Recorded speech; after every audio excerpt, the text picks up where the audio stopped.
Hi guys! So, into this video ay ipapakita ko sa inyo kung ano yung mga nabili ko sa thrift store yesterday.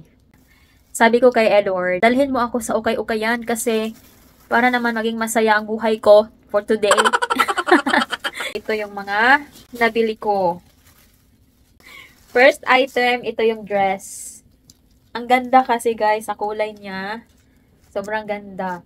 Oh. At saka, medyo bago pa rin.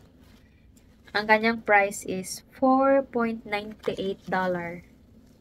Second item, ito guys, ito yung favorite ko kasi,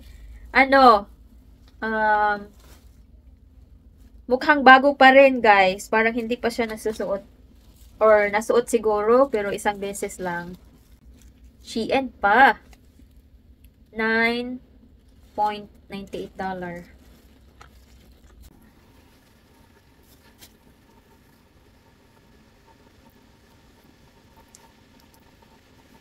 Diba? Ang ganda! I love it! Sabi ko kasi kay Edward, window shopping lang tayo, tingin-tingin lang.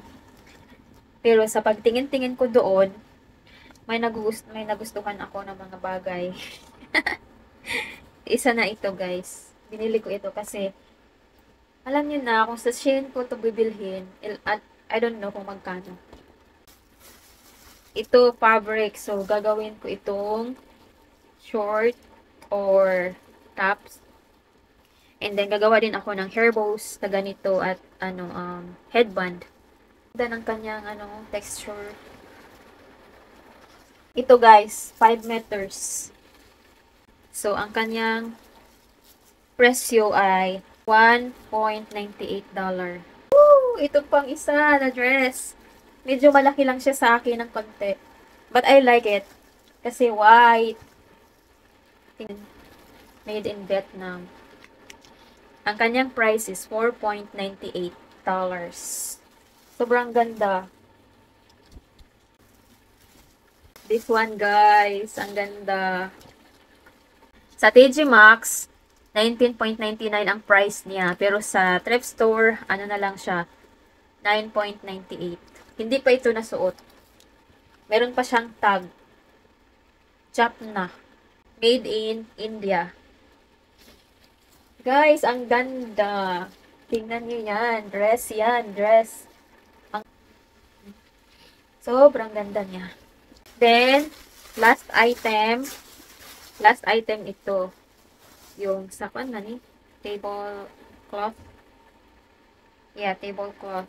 Pero mukhang bago pa siya, guys. Tablecloth. Mukhang bago pa. Gusto ko ito, binili ko ito kasi kapag mayroon ako mga hair bows and everything, dito ko ito yung gagawin kong background. So, ang kanyang price is $3.98.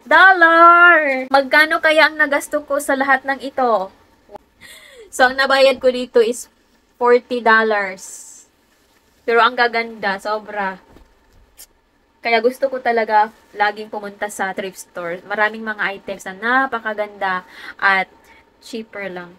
Nakadepende sa'yo kung magaling kang mamili din. That's all!